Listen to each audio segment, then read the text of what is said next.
Assalamualaikum warahmatullahi wabarakatuh. Hari ini kita melanjutkan materi kita terkait dengan variability. Di pertemuan terdahulu teman-teman sudah membahas bagaimana sebuah produk line itu dibangun. Jadi kalau kita bicara Eclipse, kita bicara Windows, ya, atau kita bicara seperti halnya Red Hat Operating Systems, mereka punya sekian banyak produk, sebenarnya variasi dari produk dari sebuah produk core yang sama. Nah, kemarin juga di pertemuan terakhir kita belajar memodelkan feature, bagaimana apa yang optional, apa yang mandatory dari sebuah produk seperti itu. Dan itu juga hal yang penting karena nggak kalah nanti di situ memudahkan Anda melihat kira-kira ada berapa variasi produk yang bisa Anda targetkan untuk target market Anda. Nah, sebelum kita melanjutkan terkait dengan bagaimana mengidentifikasi variability, kemarin kita bicara commonality yang biasanya nanti difasilitasi oleh platform. Lalu ada yang kedua adalah variability, adalah nanti kita bicara tentang variasi perbedaan dari satu produk dengan produk lain di dalam sebuah produk lain yang sama.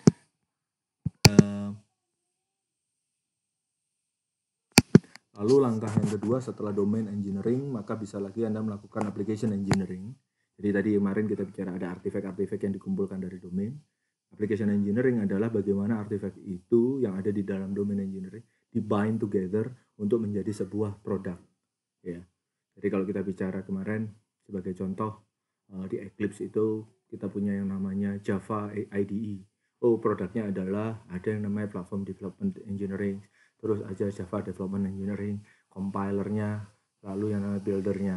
Tapi kalau kita bicara di PHP, mungkin IDE core-nya sama. Jadi untuk melakukan yang namanya auto completion dan kawan-kawan, tapi compilation nggak relevan di situ. Tapi CI/CD bagaimana? Oh, CI/CD masih relevan di situ. Jadi ada sekian banyak variasi untuk produk dari sebuah produk core yang sama. Nah, biasanya menjahit jadi sebuah produknya di level application engineering. Sedangkan di domain engineering itu kita belajar mengidentifikasi apa yang menjadi core dari domain applications yang Anda mau bangun. Real world variability contohnya kita bicara electrical bulb, oke? Ada yang lead, ada yang unlead. Jadi kalau kita bicara bola lampu itu ada yang pakai lead, ada yang nggak pakai lead. Nah itu contoh variabel. Kalau kamu mau kita bicara lagi, lo lampunya kan bisa banyak nih, bisa lampu kuning, lampu putih, LED atau TL dan kawan-kawan. Lo nggak masalah, selama dia modelnya adalah punya ulir, ya, ada yang namanya point interface yang menjadi poin di mana Anda bisa melakukan reuse dari komponen, bisa meng-unplug dan unplug, plug dan unplug dari sebuah komponen yang Anda butuhkan tergantung dari produk lain itu. Nah, tapi dari awal kamu harus lihat bagaimana yang namanya variability itu di support. Apakah modelnya pakai ulir atau tidak. Tapi once kamu sudah pilih itu, ya sudah, Anda harus hidup dengan pilihan itu. Lalu kita bicara contohnya lagi variability di real world itu kita bicara terkait dengan languages, internationalization atau localizations. Nah, bukan berarti Anda harus mengcompile sekian banyak versi dari Android contohnya untuk sekian banyak bahasa. No, yang biasanya Anda lakukan adalah Anda punya resource reference dari sebuah bahasa dan nanti Anda punya variabel untuk merefer sekarang ini localization dari Android atau operating system ini pakainya apa. Nah, nanti di file resource itu yang akan di lookup, lalu semua variabel itu akan diganti dengan sebuah string yang ada di dalam bahasa tersebut. Contohnya variability lagi yang menarik ini contohnya adalah chewing gum. Kamu ada yang orang yang sukanya manis, ada yang sukanya asam dan kawan-kawan. Ya udah, itu adalah perbedaannya. Triple band dari mobile phone contohnya. Ada punya GSM, ada punya CDMA. Lalu nanti beberapa area ada yang running di 800, 900, ada yang running di 1800. Itu adalah variability. Ya perbedaan lah, Bhinneka Tunggal Ika. Nah, variability subjeknya apa? Itu adalah variability in the real world, itu properti apa yang mau berbeda. Ya.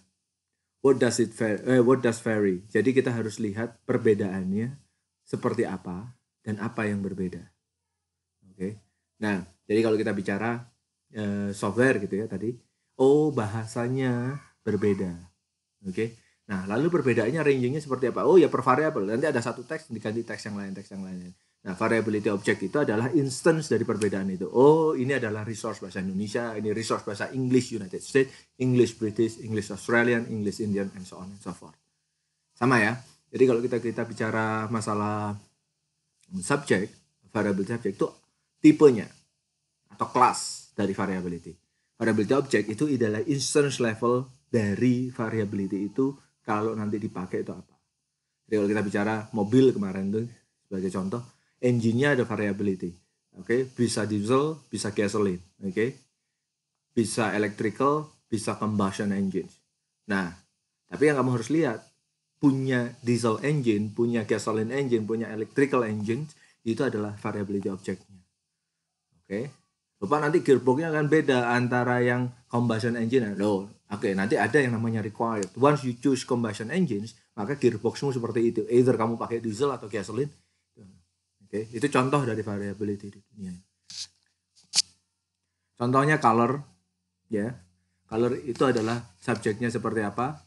Nanti kamu punya yang namanya objeknya seperti apa, red, green, blue. Atau kamu bicara payment method, oke. Di sini itu ada variability-nya, payment methodnya bisa pakai bank, bisa pakai wire transfer, oke. Oke, virtual account atau wire transfer. Tapi ada di produk lain, punya bank, punya wire transfer, punya credit card. Nah, jadi ada variability point di situ, kamu payment methodnya apa. Oke, bisa saja kamu bilang bahwa payment method transfer via bank itu adalah mandatory. Yang lain optional. Oke. Nah, itu tergantung nanti produk lain Anda susun seperti apa. Nanti efeknya adalah mendesain interface-nya seperti apa, loading dari interface-nya seperti apa, konkret di level codingnya seperti itu. Sebagai contoh yang lain, home security, kita bisa lihat ada banyak yang namanya PAD, ya. Jadi kalau kita bicara identification mechanism, ada yang fingerprint, ada yang pakai password, ada yang malah mungkin pakai voice. Tapi kamu harus lihat interface-nya seperti apa di situ, keypad, fingerprint atau apa. Kamu support semuanya. Ada orang yang bilang, oke, fingerprint dan keypad even. Jadi mungkin saja kamu memberikan akses ke orang lain untuk ngambil barang di rumah. Kan nggak mungkin kamu kasih fingerprint, bukan? Tapi kamu kasih kode passwordnya sekian. Nanti setelah saya pulang sampai rumah, saya ganti lagi passwordnya dengan passwordnya. Nah, identifikasi variability ini penting. Oke, supaya nanti bisa mengakomodasi. Oh, kalau orang yang mau murah, mungkin home security systemnya pakainya keypad saja deh. Yang mau yang mahal ada keypad, fingerprint, mungkin bakal pakai internet, pakai voice dan sebagainya. Nah, itu hanya masalah gimmick yang kalian create dari sebuah produk lain dari home security Anda. Oke. Selanjutnya kita bicara tentang variability di SPLE, di software product line engineering seperti apa. Variability subject dan objeknya itu embed di dalam konteksnya. Biasanya kita sudah mulai mengidentifikasi nanti di level domain engineering-nya, tidak di level application engineering. Variation points itu adalah sebuah representasi of variability subject with domain artifacts. Jadi kamu harus lihat, oh nanti bervariasinya di daerah sini, subjeknya adalah ini. Jadi tadi kita bicara, variasinya adalah di daerah keypad interface. Oke. Variably subjeknya adalah keypad, nanti instance-nya bisa pakai keypad salah satunya, keypad with the fingerprints, voice, face, and so on and so forth. Oke, itu kita bicara. Variannya itu representation of variability object. Tadi ya dibilang varian, kalau orang bicara biasanya variation point itu very very close with the variability subjects. Oke, variations itu very very close with the variability object. Oke, jadi variation point-nya titiknya di mana? Lalu titik ini bisa diganti dengan apa saja atau dengan kombinasi apa saja. Karena bisa saja variation point itu kalau kalian define itu sebagai optional, maka bisa ambil satu atau or gitu ya, ambil satu, ambil dua, ambil tiga. Pokoknya salah satu ambil selesai. Tapi kalau alternatif, Anda harus hanya boleh ambil satu saja. Oke, seperti itu. Color as a car variation points, kita bisa lihat di situ. Oke. Jadi ada variation point di sini, oke. Color the car. Oke. Nanti kamu bisa lihat ini, ada yang namanya red car, ada yang namanya green car di sini. Nah, variation point ini penting karena apa? Nanti kamu bisa bilang bahwa ini adalah real world-nya. Jadi di model kamu, ketika kamu punya domain, kamu punya variation point di sini. Nah, nanti kamu punya variability object. Oh, red ini adalah implementasi dari model saya yang seperti ini. Oke. Green itu adalah model saya yang seperti ini. Nah, mungkin aku pertanyaannya adalah, loh bagaimana dengan yellow dan blue di situ? Oke. Bagaimana yellow dan blue? Loh, nggak apa-apa, karena bisa saja bukan part of your product gitu. Jadi ada customer kamu yang beli mobil dengan warna merah, terus sama mereka repaint lagi dengan warna biru.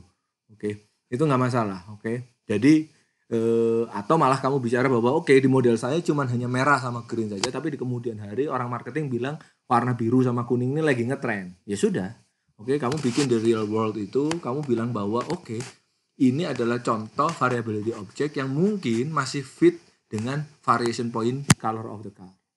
Tapi kamu harus evaluasi itu karena ini yang namanya market driven. Jadi ada varian yang dibutuhkan oleh market dan kamu harus kembali lagi ke drawing board. Apakah varian itu bisa masuk di dalam produk line Anda?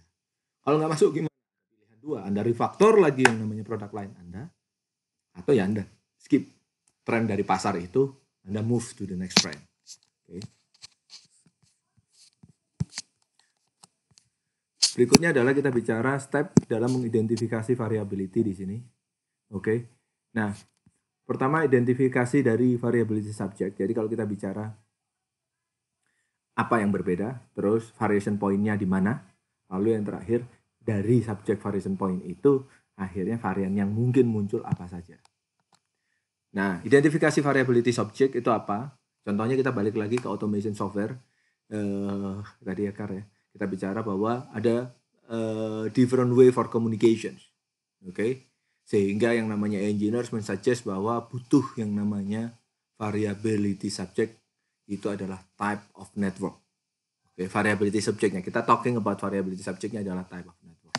Oke, karena bisa saja automation car itu pakai LAN, pakai wireless LAN, pakai Bluetooth, pakai power line, pakai Zigbee, pakai macam-macam yang lain. Oke. Selanjutnya Anda baik ini.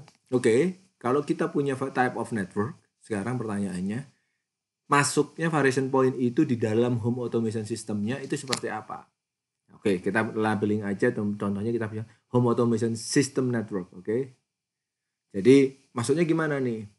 Loh, masuknya gimana? Bisa saja kan? Yang dimaksud dengan komunikasi pakai Bluetooth itu apa?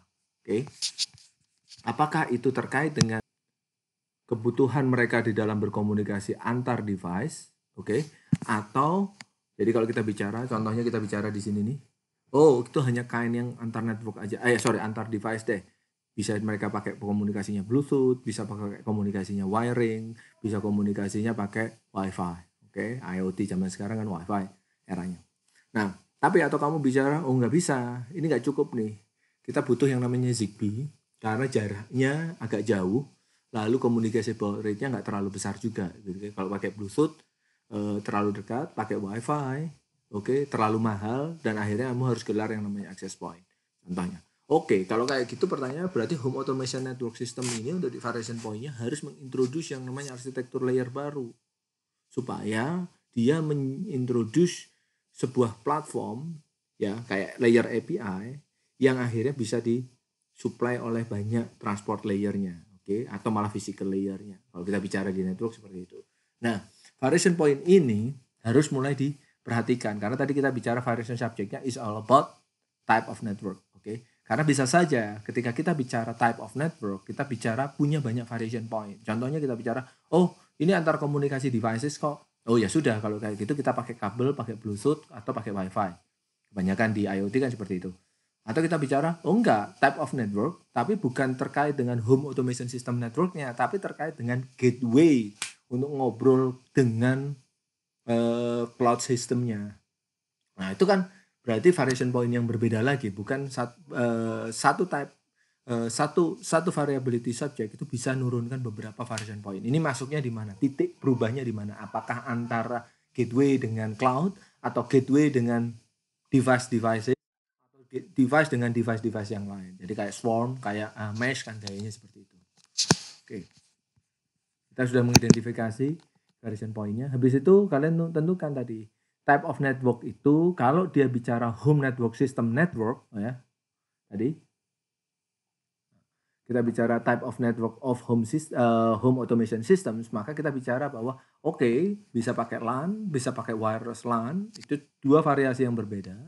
Oke, tapi kita harus clear bahwa ketika kita pakai yang namanya LAN di situ atau pakai wireless LAN, maka sebenarnya ada teknologi stack yang berbeda.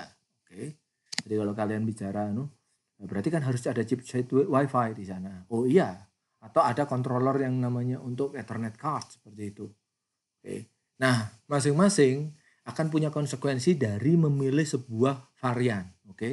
teknologi stacknya akan beda. Mungkin patut layer gitu ya, network gitu ya. Tapi kan sebenarnya lalu kamu bilang kan, oke, device-nya apa ini? Karena kalau kita balik lagi di contoh di platform based development, itu kan teknologi stack-nya beda nih. Oke, kamu ketemu ATmega gelarannya, habis itu ketemu RJ45 itu satu shield yang berbeda. Kalau kamu ketemu yang namanya Wi-Fi itu shield yang completely berbeda. Kamu harus susun paket yang berbeda. Oke, nah ini yang kamu harus perhatikan ketika kalian menurunkan varian-varian itu. Nah, perlu sekedar informasi dulu bahwa variability itu bisa terjadi karena customer wishes, ya, jadi keinginan customer, atau karena technical constraint. Tadi kita bicara, oh market pingin seperti itu kita bicara bahwa customer wish. Kalau technical constraint, oh saya nggak bisa pakai wifi karena jaraknya terlalu jauh ini, dan saya nggak mau ngelar access point di antara itu, atau repeater di antara itu. Itu yang pertama. Oke, atau yang kedua functionality dan quality. Kamu bicara bahwa orang butuh function ini, butuh kualitas X. Kalau dia income-nya segini. Orang butuh quality seperti ini, functionnya ini kalau income-nya seperti ini, ya. Atau yaitu tadi, drive-nya adalah different customer need. Kalau yang namanya PHP developer, gayanya butuhnya seperti ini. Kalau Java developer, kalau embedded developer, kalau C++ developer. Loh, kenapa kok nggak bikin satu aplikasi untuk seluruh developer? Pertama, ongkosnya jadi mahal. Lalu sebenarnya kamu memaksa orang membeli fitur yang dia nggak butuhkan. Oke, which is very very bad for user. Karena apa akhirnya? Mungkin ada orang bilang bahwa, aku kalau 100 US dollar nggak beli. Tapi kalau 50 gimana? Kalau 60 gimana? 60 mungkin beli deh. Nah, itu ya. Jadi itu permasalahan yang harus kalian perhatikan. Lalu ada beberapa kasus di mana variability itu terjadi karena terkait dengan hardware. Oke, terkait dengan physical hardware. Tadi kita bicara mesin, kita bicara network itu ya. Selain tadi itu ada kaitannya juga dengan hardware. Dan itu harus perhatikan juga apa-apa saja kira-kira variability yang mungkin, dan itu karena apa. Kalian harus lihat.